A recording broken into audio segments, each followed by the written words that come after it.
está en mi corazón hoy compartir algo que es un tanto complejo, porque no predicamos desde haberlo alcanzado. Lo que hoy va a escuchar, predicamos vida, predicamos procesos, predicamos lo que vivimos, aquello que estamos siendo procesados, en aquello que estamos siendo movidos por el Espíritu Santo.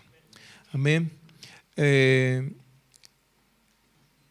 En los años anteriores, los últimos años que hemos vivido con este asunto de la pandemia que nos tiene todos aquí con máscaras, ¿verdad? Con mascarilla,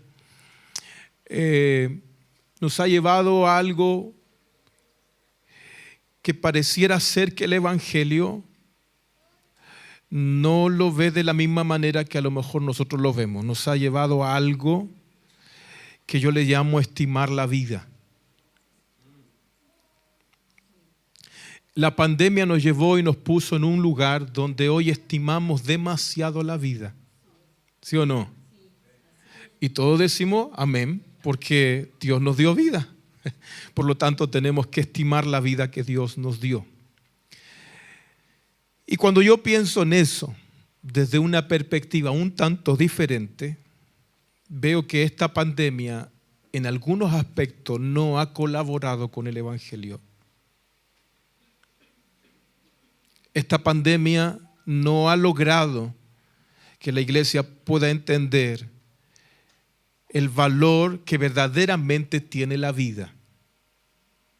Entonces hoy quiero hablarles de eso como título, la estimación de la vida. Y partir en un verso específico, en las palabras del apóstol Pablo en una de las cartas que, según algunos, escribe desde la cárcel, en Filipos, la carta a los Filipenses, capítulo 2. Quisiera que veamos lo que para algunos es la vida y lo que para otros es la vida. Dos perspectivas diferentes a la vida. Yo creo profundamente en que nosotros debemos tener expectativas en cuanto a el obrar de Dios. Hay que tener expectativa en cuanto a lo que Dios hace, porque la fe genera cierta expectación. Pero creo que por encima de la expectación es importante la perspectiva. Porque muchas veces la expectación ocupa la imaginación para poder encontrar aquello que anhela el corazón. La perspectiva no. La perspectiva actúa desde una seguridad. No desde una expectación, sino desde una seguridad sobre algo que ya ocurrió, ¿verdad? O sino desde un punto de vista diferente al cual todos tienen. El Señor, siempre hemos declarado esto, que la perspectiva del Señor es diferente a la nuestra. La Escritura dice en el libro del profeta Isaías que la perspectiva de Dios es diferente. Los profetas hablaron acerca de esto. Que mis pensamientos, dice Dios, no son vuestros pensamientos. Así como son más altos los cielos que la tierra, así son mis pensamientos más altos. Cuando la palabra habla de pensamiento, habla de entendimiento. Habla de conocimiento, de aquello que se conoce, de aquello que se entiende. Dios está diciendo, mi perspectiva de vida no es igual que la tuya. Hay una gran diferencia entre tú y yo. Por lo tanto, la vida cristiana no se trata de expectativa. La vida cristiana se trata de perspectiva. Yo sé que algunas cosas voy a tener que decir que son un poco... ¿verdad? Van a mirar al pastor. Si el pastor Miguel dice amén, todos los demás van a decir amén. Van a decir amén. La vida cristiana se basa de más que expectativa que tenemos, la fe nos lleva hacia eso, sino de una perspectiva de vida. Libro de Filipenses, capítulo 2, verso 5, uno de los versos bien conocidos.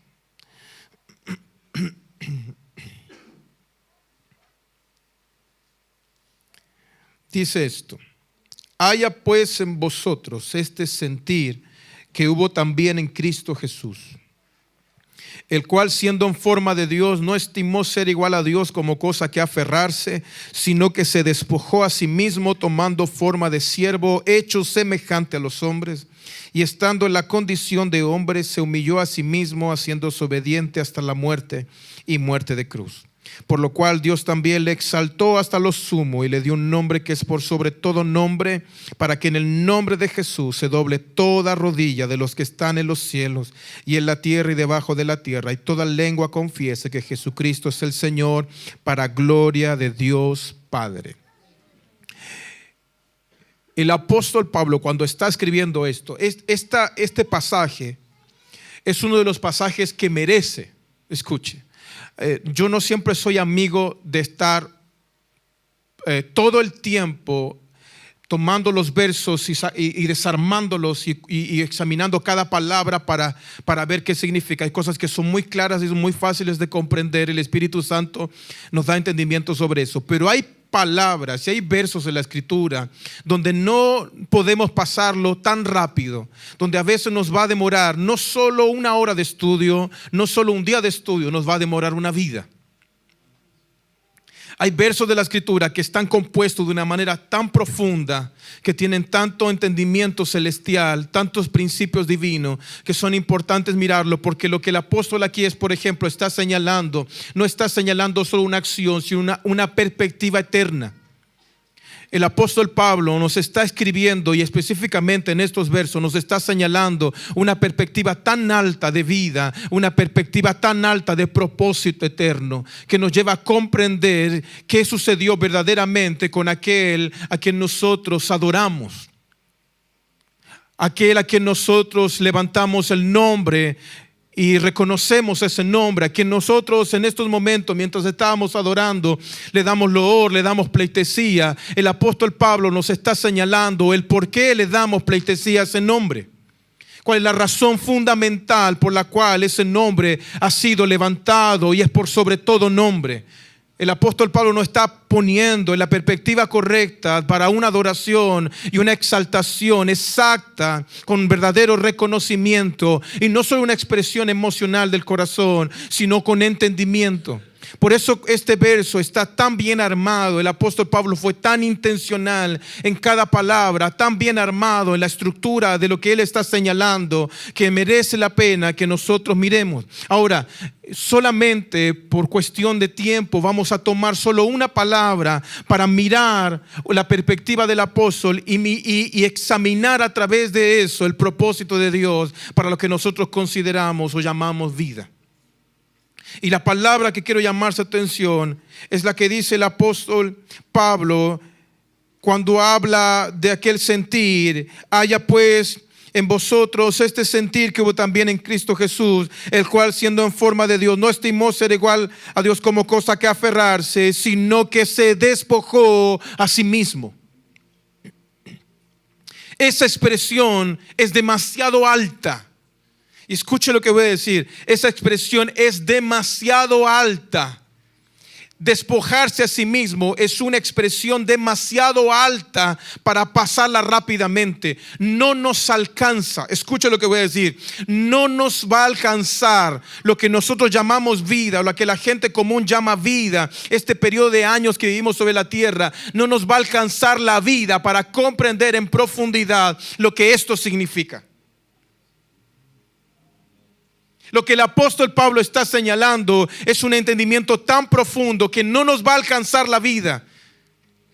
Le aseguro que no le va a alcanzar lo que llamamos vida. Estos años que vamos a tener sobre la tierra no nos van a alcanzar para comprender profundamente lo que ocurrió ahí delante del trono, lo que ocurrió en presencia de Dios, lo que ocurrió ahí en su propio corazón, donde la palabra dice que Él se despojó a sí mismo. Es algo demasiado profundo, es algo demasiado intenso. Y el apóstol Pablo, para llevarnos a esta profundidad, ocupa la palabra keno, que se traduce como vaciarse, humillarse. Él se vació a sí mismo, se humilló a sí mismo. Es aquí donde viene el término ocupado por el apóstol Pablo, que es el término kenosis, la kenosis de Cristo. El autodespojo de Cristo, la autohumillación del Señor, la kenosis de Cristo. su autodespojo en su encarnación, el hecho de que Él se haya llegado a ser hombre. Cuando la palabra de Dios dice que Él se hizo hombre, lo que está señalando puntualmente no es que hay otra persona, sino que Él tuvo que dejar algo para tomar una expresión diferente, semejante a la nuestra. Él tuvo que dejar una expresión de gloria, de magnificencia, para tomar una expresión como la nuestra. Es la misma persona que estaba en el trono, es la misma persona que usted ve caminando en medio de la gente, en medio de las personas, en medio de la humanidad, caminando. Es el mismo ser, es la misma gloriosa persona de Jesús. Todos sus atributos están ahí, mas Él se ha expresado a través de lo humano. Él se ha expresado a través de la naturaleza humana. Y para que eso pudiera ocurrir, Él tenía que primero haberse despojado de sí mismo. Eso nos señala algo. Es un acto voluntario. Fue un acto voluntario de su ser, despojarse de todo lo que Él tenía como privilegios divinos para tomar esta semejanza, para tomar esta expresión de hombre. Y es ahí donde la kenosis tiene lugar, pero no solamente ahí, sino que el propósito eterno es que Él toma esta expresión para, en el estado de hombre, ir a la más profunda, más intensa humillación, que es la muerte y muerte de cruz. Es ahí donde el apóstol Pablo nos está señalando la vida de Cristo, la expresión del Hijo de Dios, en lo que nosotros conocemos como la persona de Jesús, que en realidad es Cristo mismo. Aquellos que antes hablábamos como la teofanía de Dios, como el ángel de Jehová en el antiguo pacto, hoy está expresado a través de una figura humana que tendrá por siempre. Yo no sé si usted comprende eso, pero escuche. No significa que Él antes tenía esta figura. Es una expresión que Él tomó para siempre. Su autohumillación, su autodespojo lo llevó a separarse de los privilegios divinos para tomar una apariencia humana, una apariencia de siervo hecha semejante a los hombres. Para entender esto y aplicarlo en la vida humana, quiero mostrarle la historia de un hombre. Voy a tomar la expresión del Hijo de Dios a través también del proceso de vida de un hombre, o lo que un hombre consideraba como vida, y cómo su perspectiva cambia para tomar la perspectiva del Hijo de Dios, que fue la perspectiva que los apóstoles y la iglesia primitiva tuvieron para poder expresar la vida del Hijo y llevar el evangelio a todo lugar. Sin esta perspectiva, el evangelio jamás hubiese alcanzado los lugares que han alcanzado hasta el día de hoy. Y es esta perspectiva de vida lo que hace de que hombres hoy mismo estén dando su vida en lugares muy delicados, muy complejos, como Corea del Norte, como Afganistán, familias enteras dando su vida por Cristo, dando su vida por Él, porque ellos tienen una perspectiva diferente quizás a la perspectiva que el común denominador tiene en cuanto se habla de vida. Quiero que me acompañe a mirar la historia por un momento. Solo tomaremos esta palabra, la palabra kenosis, para expresar la vida de Cristo, y tomaremos la vida de un hombre para mirar el proceso de Dios que nos toca a nosotros. En el libro de Lucas, capítulo 5, verso 4 al verso 11, comienza la historia de un hombre llamado Simón, que luego el Señor muda su nombre y lo llama Petra o Pedro. Este Simón comienza su historia con detalles muy específicos que quiero llamar tu atención. El libro de Lucas capítulo 5, verso 4 al verso 11. Dice: cuando terminó de hablar, dijo a Simón. Usted sabe que él había estado toda la noche pescando, nada sucedió. Y luego que está limpiando sus redes, no, escuche, por tiempo no veremos cada detalle, pero yo lo invito a que usted examine estos detalles porque son importantes. Porque él está limpiando las redes y no ha pescado nada. Eso tiene un sentido muy específico. Y él está limpiando las redes ahí a la orilla, y el Señor aparece, una multitud está ahí, y él le pide su barca para poder predicar. Y después de haber hablado, dice esto: cuando terminó de hablar, dijo a Simón: boga mar adentro y echa vuestras redes para pescar. Respondiendo Simón le dijo: maestro, toda la noche hemos estado trabajando y nada hemos pescado, mas en tu palabra echaré la red. Y habiéndolo hecho, encerraron gran cantidad de peces y su red se rompía. Entonces hicieron señas a los compañeros que estaban en la otra barca para que viniesen a ayudarles, y vinieron y llenaron ambas barcas de tal manera que se hundían. Viendo esto, Simón Pedro cayó de rodillas ante Jesús diciendo: apártate de mí, Señor, porque soy hombre pecador. Porque por la pesca que habían hecho, el temor se había apoderado de él y de todos los que estaban con él. Y asimismo Jacobo y Juan, hijos de Zebedeo, que eran compañeros de Simón. Pero Jesús dijo a Simón: no temas, desde ahora serás pescador de hombres. Verso 11. Y cuando trajeron a tierra las barcas, dejándolo todo, le siguieron. Este es uno de los capítulos, creo, más mal comprendidos de la Escritura. Porque lo clave no está en las barcas llenas. El escritor nunca apuntó a las barcas llenas. Porque no está hablando de barcas, está hablando de un hombre. Por lo tanto, el final de aquella acción es el resultado del proceso. Y el proceso de las barcas llenas, el proceso de la conciencia de la presencia de Dios ahí, lo llevó a dejarlo todo para seguirlo a Él. Y esa fue su primera negación. La primera negación de Pedro fue dejar todo lo que él tenía, todo lo que administraba, para seguir al Señor. No estamos hablando de un día a la semana, no estamos hablando de 2 o 3 días a la semana. Él literalmente abandonó todo para seguir al Señor. No fue algo metafórico, esto es algo literal. Él abandonó todo, sus barcas llenas, su negocio explotó. Pero él abandonó su negocio, abandonó todo para seguir a Jesús.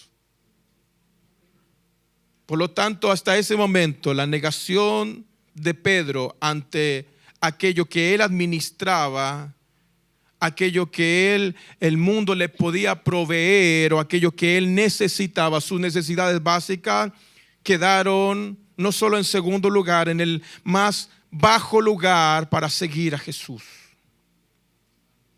Todo lo que él podía necesitar, todas sus necesidades básicas, quedaron en lo más bajo de su vida para seguir a Jesús. Lo despreció.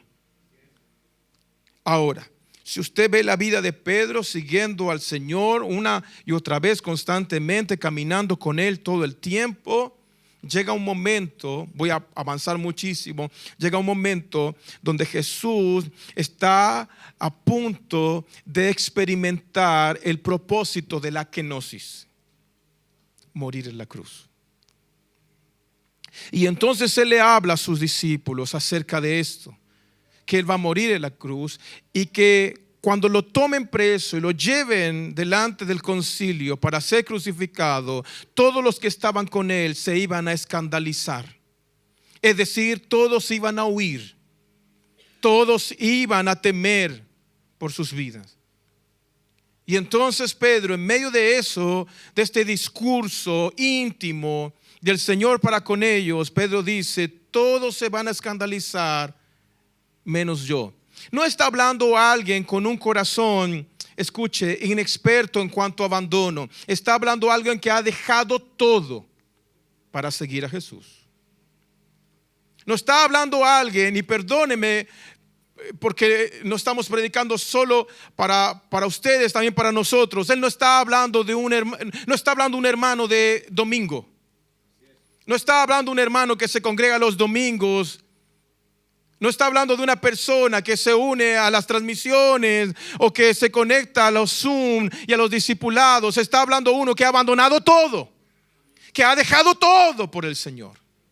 En el momento más alto de su vida lo llevó al momento más bajo y dio todo por el Señor. Es ese quien está hablando. Y en el libro de Lucas, en el capítulo 22, acompáñenme, del verso 54 al verso 62.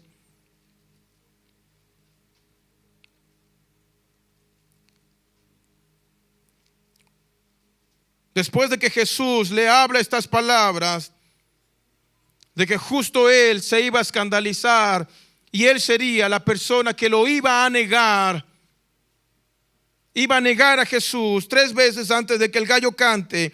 En Lucas capítulo 22, verso 54 en adelante dice: y prendiéndole, le llevaron y le condujeron a casa del sumo sacerdote, y Pedro le seguía de lejos. Ya no estaba cerca, pero él mantenía su deseo. Y habiendo ellos encendido fuego en medio del patio, se sentaron alrededor, y Pedro se sentó también entre ellos.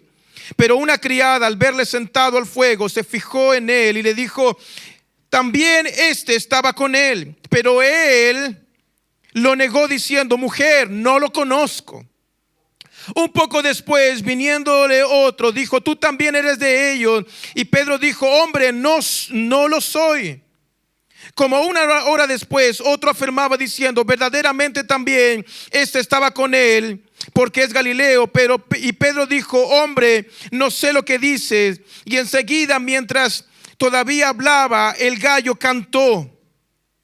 Entonces, vuelto el Señor, miró a Pedro, y Pedro se acordó de la palabra del Señor que le había dicho: antes de que el gallo cante, me negarás 3 veces. Y Pedro, saliendo fuera, lloró amargamente.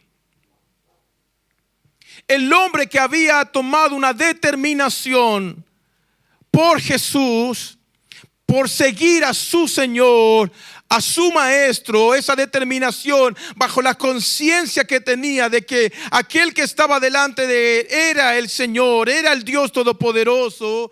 Pedro toma la decisión de seguirle, pero su decisión se ve frenada en el momento en que él tiene que exponer su vida. Y entonces tenemos que detenernos un momento aquí y pensar: ¿qué es la vida para nosotros? ¿Qué es la vida? ¿Cuál es nuestra perspectiva de vida? Y no hablo de perspectiva al decir qué es lo que deseas en la vida, sino qué es verdaderamente la vida para ti. ¿Qué es la vida para mí? Para muchas personas, vida es el tiempo que transcurre una persona desde que nace hasta que muere. Para otras personas, vida se trata del estado que alguien puede alcanzar, sea económico, de salud, que alguien puede tener durante esos años que va a vivir. Cuando la Biblia habla que Él vino a darnos vida, muchas personas han tomado este texto para decir: Dios vino a mejorar mi manera de vivir. Dios vino a mejorar la manera en que yo vivo. Vino a mejorar mis años en la tierra. Dios vino a mejorar. Si Dios me va a dar 80 años, Él vino a mejorar mis 80 años. Por lo tanto, toda su perspectiva de vida está encerrado en aquellos años que considera va a vivir. y va a trabajar y se va a esforzar y va a leer las escrituras y va a aprender de Dios bajo esa perspectiva de que vida se trata de los años que va a vivir en la tierra. Cuando Pedro se ve enfrentado a que el Señor va a entregar su vida, es decir, aquel periodo de tiempo que él consideraba importante, va a ser frenado porque él voluntariamente va a ir a la cruz y va a morir ahí como el peor de todos los hombres.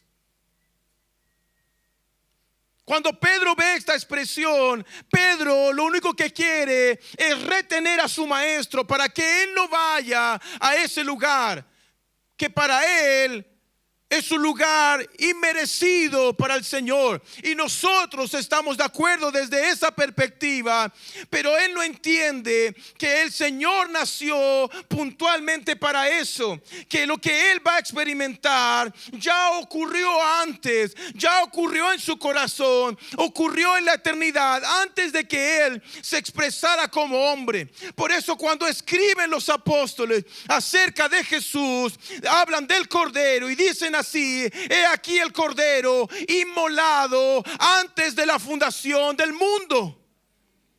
La kenosis no ocurrió solo el día que él nació, ahí la expresión apareció, pero aquella kenosis estaba en la eternidad. Por eso es tan alto comprender qué ocurrió antes de que tú y yo naciéramos, antes de que el mundo fuera establecido, antes de que todas las cosas fueron creadas. Algo ocurrió en la conciencia, en el entendimiento, en el pensamiento de Dios referente a ti y a mí. Antes de que todas las cosas fueron creadas, él tomó una determinación: autohumillarse, autodespojarse. Y eso es lo que Pablo está señalándonos, y eso es lo que Pedro no entiende. Él no entiende que la vida no está en los años de vida que alguien pueda tener. Y entonces, dentro de esos contextos hay una expresión que supuestamente el escritor de este libro escribe del mismo Pedro, el libro de Marcos, capítulo 8. Marcos capítulo 8, el verso 31. Después de que Pedro está señalando o tratando de reconvenir al Señor para que no vaya a la cruz, el verso 31 del libro de Marcos capítulo 8 dice esto.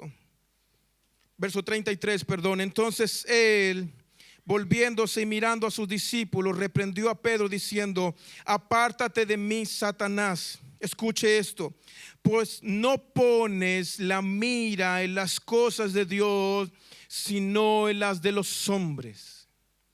Tu mirada aún es demasiado natural para comprender los designios divinos. Escuche, tu mirada es demasiado natural para comprender el propósito eterno. Y entonces añade: y llamando a la gente junto a sus discípulos le dijo: si alguno quiere venir en pos de mí. Pero ¿qué está diciendo si todos aquellos están ahí por él, los están siguiendo? ¿Qué está diciendo el Señor? Si alguno quiere venir en pos de mí, niéguese a sí mismo, tome su cruz y sígame.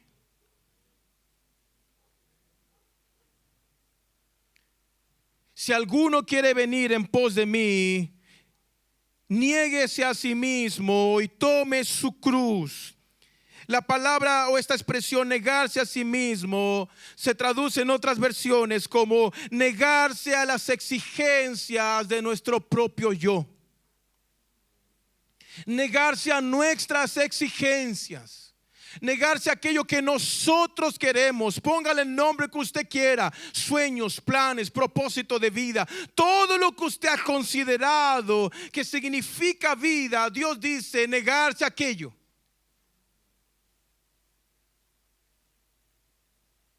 Por eso, desde una perspectiva divina, Si el evangelio traído sobre gente con mente natural, el evangelio jamás será algo atrayente.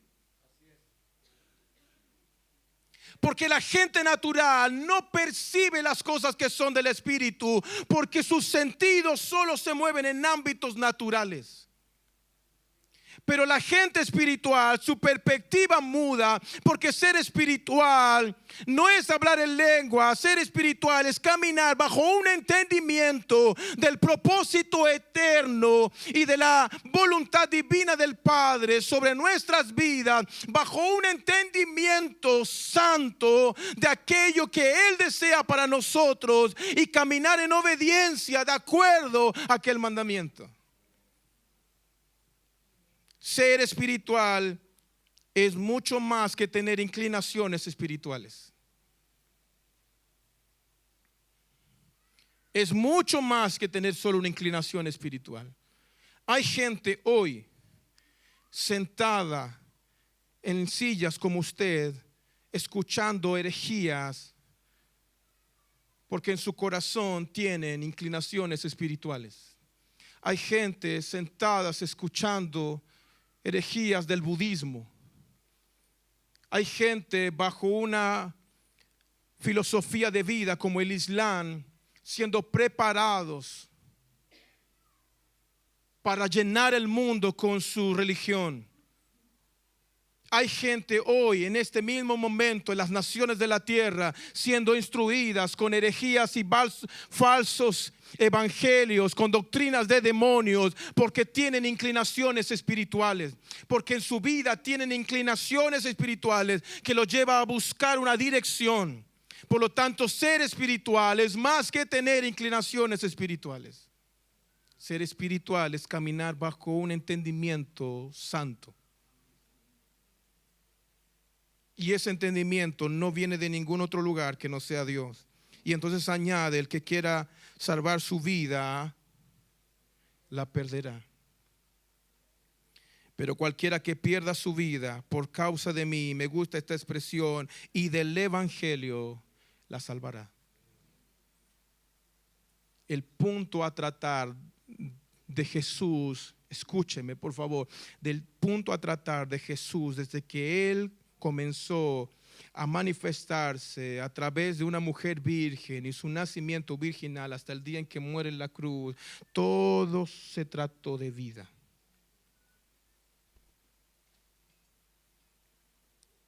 De una perspectiva humana versus una perspectiva divina. Y entonces Pedro queda en un estado de amargura en su corazón, de dolor en su interior, porque no puede cumplir, no puede caminar, no puede seguir a aquel que está caminando hacia un madero. Ese camino, ese trayecto no lo está logrando. Y entonces es aquí donde nosotros nos detenemos y comenzamos a examinar si la vida del Hijo de Dios, la expresión de vida del Hijo de Dios está siendo o está teniendo lugar en nuestro corazón y en nuestro ser. Fíjese que una de las expresiones que más ocupamos para hablar de Cristo es que le hemos entregado nuestra vida. Y cuando nosotros decimos le hemos entregado nuestra vida, la expresión que la mayoría de la gente tiene, y yo he preguntado sobre esto, es que yo le he entregado a Dios los años de vida. Es decir, he asegurado los años que voy a vivir para no caminar en problemas, para no tener problemas. Es asegurado mis años, entonces tengo seguro, ¿verdad? Mis años que voy a vivir en la tierra. Le he entregado a Dios mi vida para que Él tenga cuidado de mí.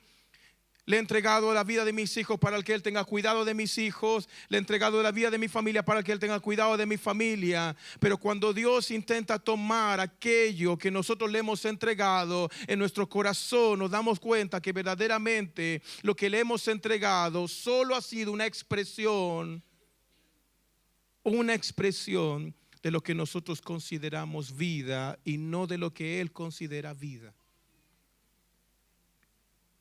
Porque aquel que quiera salvar su vida, la perderá.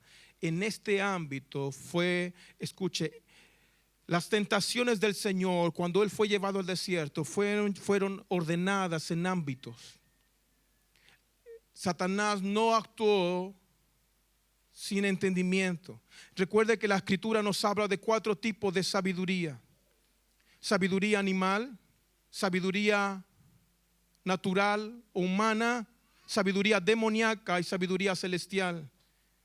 Entonces nosotros entendemos que en los ámbitos naturales no podemos abordar asuntos espirituales sin la dirección del Espíritu Santo, porque nos exponemos a un tipo de sabiduría que nosotros desconocemos. La sabiduría demoníaca es algo que naturalmente desconocemos. Ahora, la sabiduría que viene a nosotros es la sabiduría de Dios. Satanás no está actuando bajo un tipo de sabiduría al tentar a Jesús. Y está tentándolo en 3 órdenes. Y el último orden en el cual lo lleva al aspecto de la vida. Y lo lleva a decirle: todos estos reinos son míos y te los daré si postrado me adorares.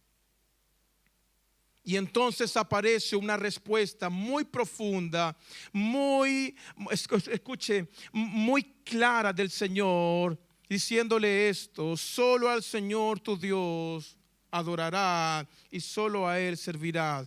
La palabra que los apóstoles están describiendo es la palabra proskuneo, que está diciendo: solo al Señor le rendirás tu vida, solo a Él le rendirás tu vida en obediencia y solo a Él servirás. Está diciendo esto: solo al Señor obedecerás y solo al Señor le servirás. Es decir, que en el ámbito de la vida hay un lugar para nuestro corazón para ser atrapado y apartarnos de lo que significa obedecer a Dios, de lo que significa servir a Dios. El problema que las personas tienen cuando se trata de servir a Dios y de obedecer a Dios es su vida. El problema no está en una congregación, el problema no está en un pastor, el problema está en su vida. El problema que la mayoría de las personas tienen cuando se trata de servir a Dios y vivir en obediencia para Él es su vida, porque la obediencia costará tu vida. El servicio tomará tu vida. Y entonces es aquí la segunda negación que Pedro tiene, la primera dejándolo todo, la segunda negando al Señor, donde aparece una tercera expresión. Y es Jesús yendo a buscar a Pedro y señalándole eso en el libro de Juan. Si usted me acompaña.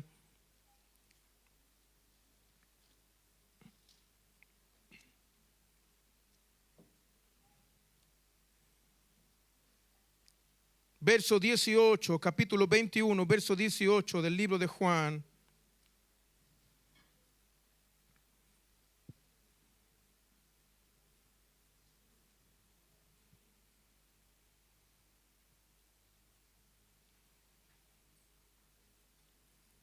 Verso 18.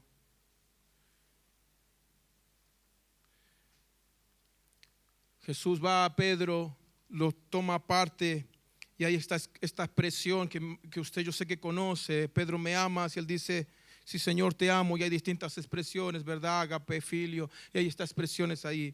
Pero el verso 18 dice: de cierto te digo, cuando eras más joven. La palabra joven se traduce como inexperto. Cuando eras más joven, ¿qué dice? Te ceñías e ibas a donde querías, mas cuando ya seas viejo, extenderás tus manos y te ceñirá otro y te llevará a donde quieras. Jesús está diciendo esto: Pedro, en el estado que estás, inexperto, tú tomas las decisiones. En tu estado inexperto te ciñes y vas donde tú quieres. Pero en el estado de madurez y de perfección, de entendimiento espiritual, es otro el que toma decisiones por ti, es otro el que te guía, es otro el que te conduce. Por lo tanto, la negación a la cual Jesús está llevando a sus discípulos no es a solamente abandonar cosas, porque alguien puede abandonar cosas y aún no abandonar la vida de su corazón. Por eso el problema de Israel en Egipto, porque ellos salieron de Egipto, pero Egipto no salió de su corazón. Egipto no salió de su corazón. Ellos constantemente pensaban en Egipto. La Santa Cena que hoy celebraremos tiene ese propósito, porque la señal era esta: tomen un cordero y la sangre del cordero, pónganlo sobre el umbral de las puertas de sus casas. Esa es la primera indicación. Eso tenía un sentido. Los egipcios tenían infinidades de dioses. Aún el mismo faraón para ellos era el dios Sol, el dios que le daba vida a todo. Así que ellos, ¿qué hacían? Escribían los nombres de los dioses en sus portales, en el umbral de sus puertas. Ellos escribían los nombres de las deidades a quienes ellos adoraban.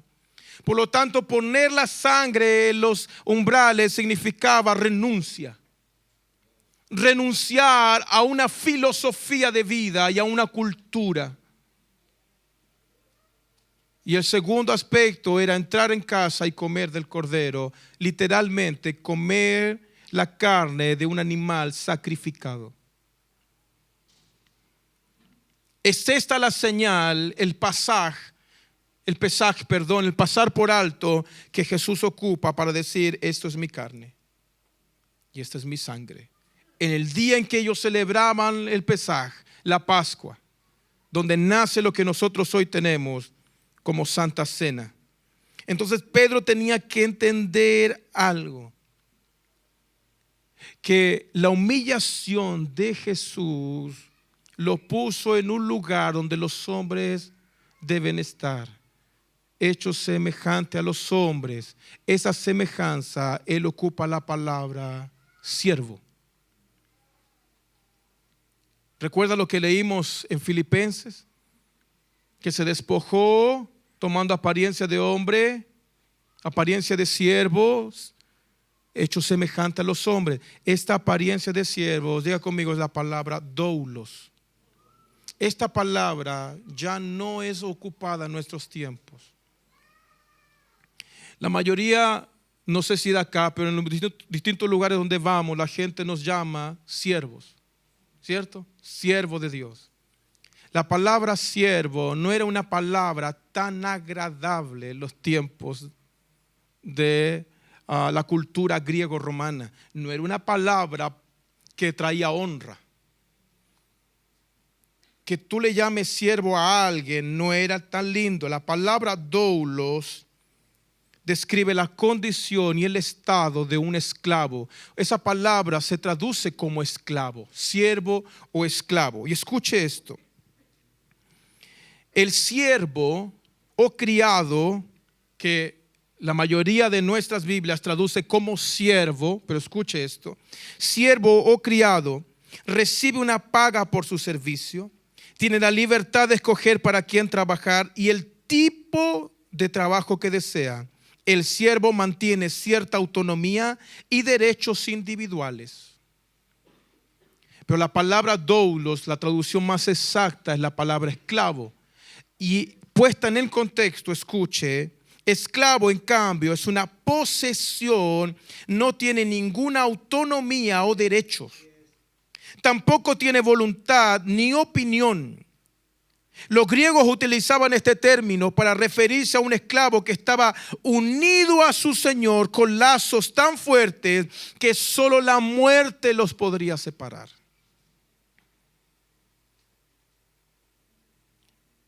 El esclavo era propiedad del amo. Por lo tanto, no tenía derechos. No tenía ningún derecho. Lo que el Señor está haciendo es que está despojándose, perdiendo literalmente todos sus derechos. Cuando Pedro, escuche esto, porque si no, yo estoy tratando de explicarlo lo mejor posible. En un momento van a tomar a Jesús y Pedro toma un cuchillo, no sé de qué porte era, y no apuntó a la oreja, usted sabe eso, él apuntó a matar, pero le cortó la oreja a un hombre. Y el Señor responde esto: Pedro, ¿acaso no sabes que yo puedo orar a mi Padre y mi Padre enviaría? Y nace el número 12 legiones de ángeles, que 12 habla de gobierno. Está diciendo: Pedro, tú no entiendes que yo puedo orar a mi Padre y el reino, el gobierno entero celestial se haría presente aquí para librarme. ¿No comprendes eso? Él estaba despojándose para entregar su vida en obediencia. Escuche, Jesús se entregó para hacer todo lo que se había dicho de él, para caminar en absoluta dependencia del Padre. Pedro está siguiéndolo, ha abandonado sus cosas, pero no ha abandonado su vida. Pedro sigue aferrado a su vida. Pedro sigue aferrado a sus propias exigencias. Pedro sigue aferrado a lo que él considera vida. Y el Señor dice: en ese ámbito es donde tiene que haber la mayor o más profunda negación. Si no existe esa negación, no podrás seguirme. No podrás hacerlo. Escúcheme, esta palabra es la palabra más usada por los apóstoles. Ellos se llamaban a sí mismos esclavos. Santiago, esclavo de Jesucristo. Pablo, esclavo de Jesucristo. Pedro, esclavo. Todas las cartas comienzan así. Juan, esclavo de Jesucristo. Todos ellos se llamaban así, esclavos. Perdieron sus derechos. La frase de Pablo, que Gálatas capítulo 2 verso 20: ya no vivo yo, Cristo vive en mí. Lo que vivo en la carne, lo vivo en la fe del Hijo de Dios. No es una expresión romántica. Él está experimentando en su propio ser un esclavo. Él ha perdido todos sus derechos. No hay derechos. No hay derechos. El evangelio, el verdadero evangelio, tomó la vida de los hombres y las escondió en Cristo. Y dejaron de ser visibles para una sociedad. La gente veía caminar personas muertas. Nunca fue un problema dar su vida por Cristo. La persecución no fue un problema. El evangelio se expandió. El problema fue cuando la iglesia determinó encerrarse. Cuando la iglesia determinó encerrarse y no expandir el evangelio conforme a las palabras del Señor, diciendo que seremos sus testigos. Y la palabra testigo se traduce como mártir, alguien que da testimonio de aquel a quien ha creído, o da testimonio de un hecho con su propia vida. Un mártir.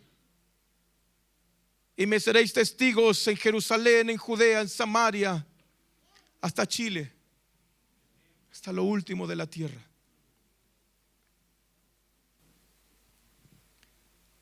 Por eso es importante que nosotros podamos entender que la vida de Cristo solo se va a expresar en la medida en que nosotros perdamos nuestros derechos, perdamos nuestra vida.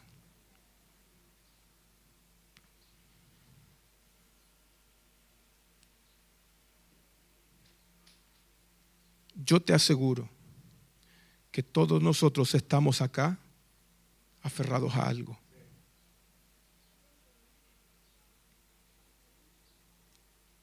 Y solo si eso se llegase a soltar, el Espíritu Santo tomaría todo el lugar en ti y el evangelio correría como aguas, como un río inundando nuestra ciudad.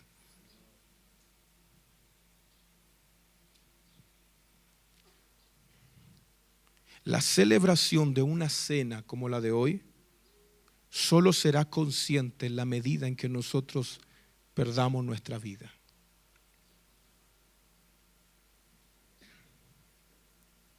Solo será consciente ahí.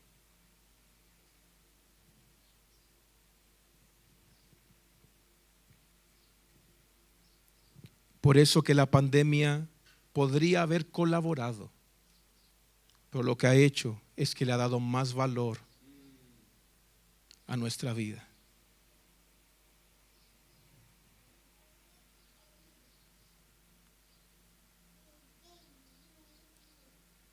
Yo creo verdaderamente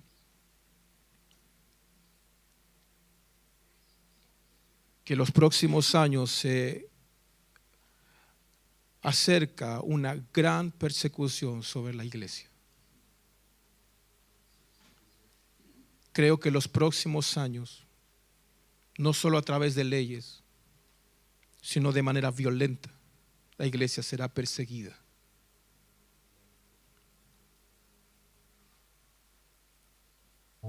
Y en medio de eso habrá un gran avivamiento.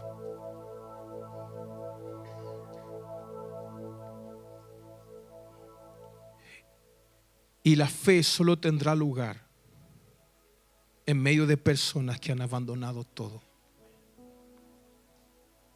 Nadie correrá a Cristo por necesidad, sino por convicción.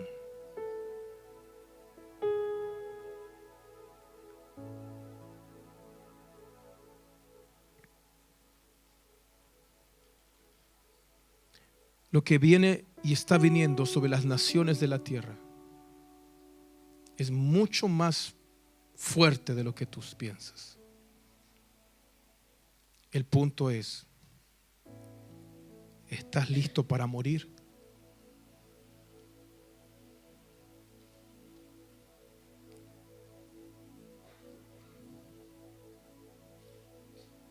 ¿Estás listo para morir? ¿Estamos listos para morir?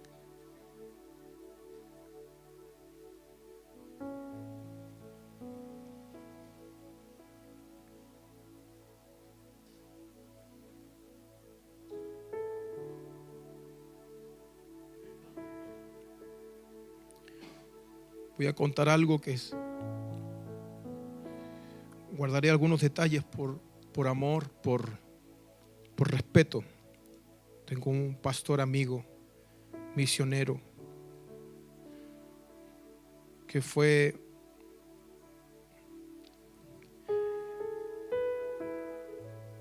estuvo, si no me equivoco, no recuerdo si fue Israel o Afganistán, y lo abordaron unos talibanes, lo abordaron unos musulmanes. Y aquellos musulmanes que lo abordaron, es un pastor que Dios usa en las naciones. Y cuando lo abordaron los musulmanes, lo buscaron. Usted sabe que ellos andan armados, listos para la guerra y para matar de manera deliberada. Y lo abordaron para provocarlo a ira, para provocar un escándalo y quitarle la vida.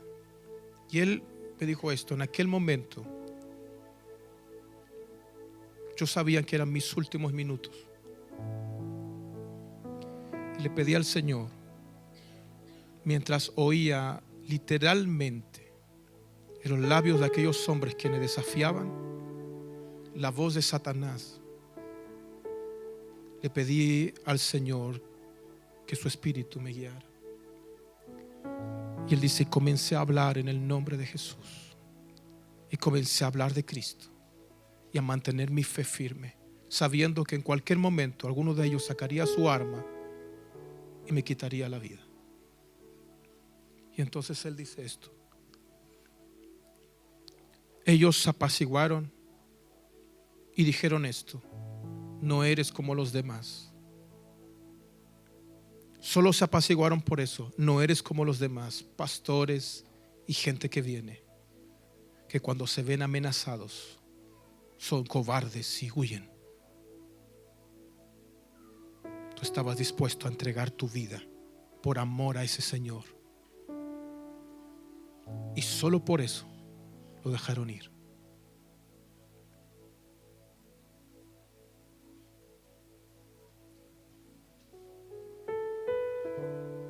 El evangelio no tiene la trascendencia ni el impacto que debiera tener en una cultura y una sociedad como la que tenemos por una razón: porque no estamos dispuestos a morir por él.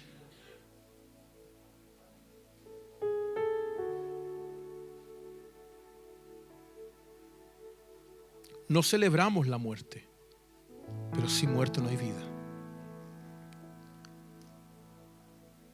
Para aquellos que hemos nacido de nuevo, vida es Cristo. Vida es vivir para Él. Ya no tenemos derechos, ya no tenemos opinión, ya no decidimos. Es Él. Es tan importante, y quiero cerrar, comenzar a rendir el corazón delante de Dios para que Él haga su voluntad. Terminaré con algunas preguntas.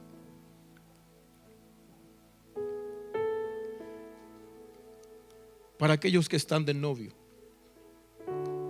cuando tu noviazgo se pone a prueba y eso te molesta, estás demasiado aferrado a tu vida para seguir a Jesús. Los que tienen trabajos y negocios, cuando somos capaces de soltar una gran ofrenda, pero entregar todo lo que somos para Él, sabiendo que eso puede significar perderlo todo, estamos demasiado aferrados a nuestra vida para seguir a Jesús.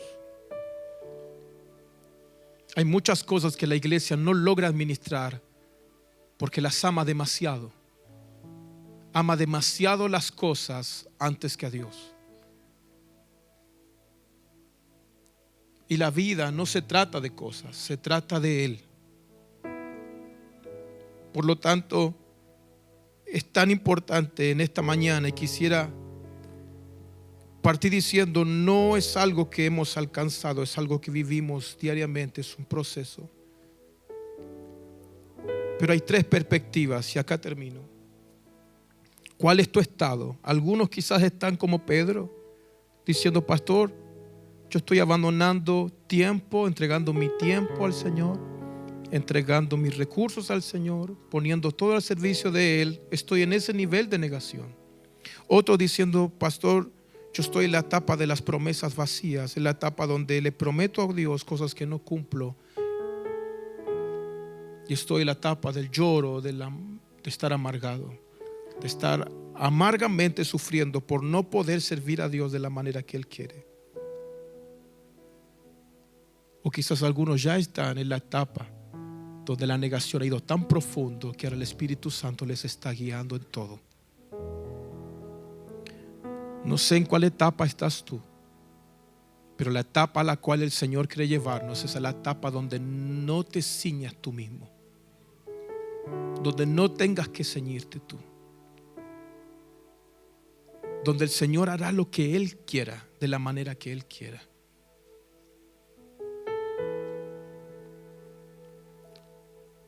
Quisiera pedirte un momento que cierres tus ojos y te olvides de mí y puedas poner un momento tu mirada en el Señor.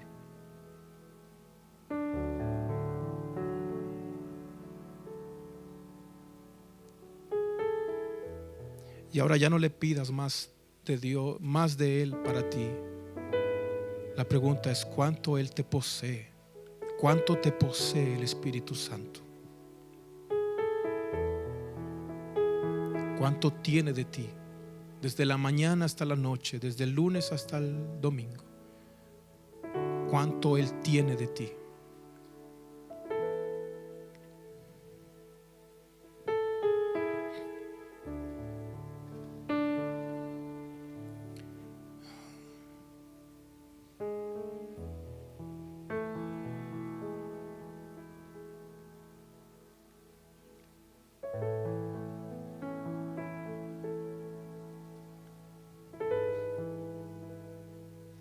Yo siempre he dicho esto. Míreme y cerramos aquí. Le dejo el paso al pastor. Ayúdeme, amado. Escuche, yo siempre he dicho eso, yo no llevaría al pastor a un pub. ¿Lo llevaría usted? ¿Usted llevaría al pastor a acompañarlo detrás de una computadora a ver pornografía con usted? ¿Usted llevaría al pastor mientras ocurre un fraude? ¿Ustedes llevarían al pastor novios mientras ocurren cosas indecentes? Usted lo llevaría, y eso es lo que me duele y mi corazón, porque lo que hemos hecho, hemos llevado al Espíritu Santo a ámbitos como estos. Lo hemos hecho.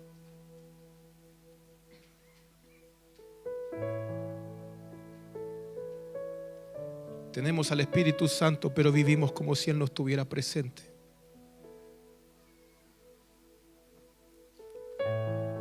Valoramos demasiado nuestra vida.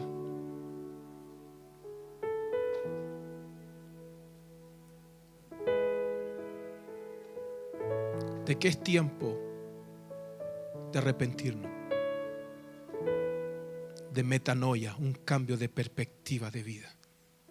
De eso es tiempo. De eso es tiempo.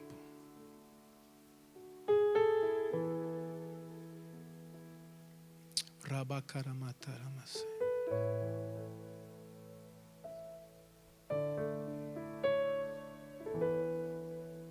Taramacorro brocorro brosatarabacante.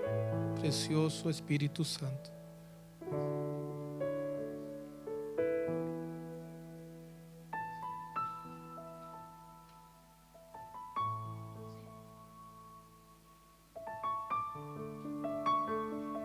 Precioso Espíritu Santo, toma todo de nosotros. Toma todo de nosotros, precioso Espíritu Santo.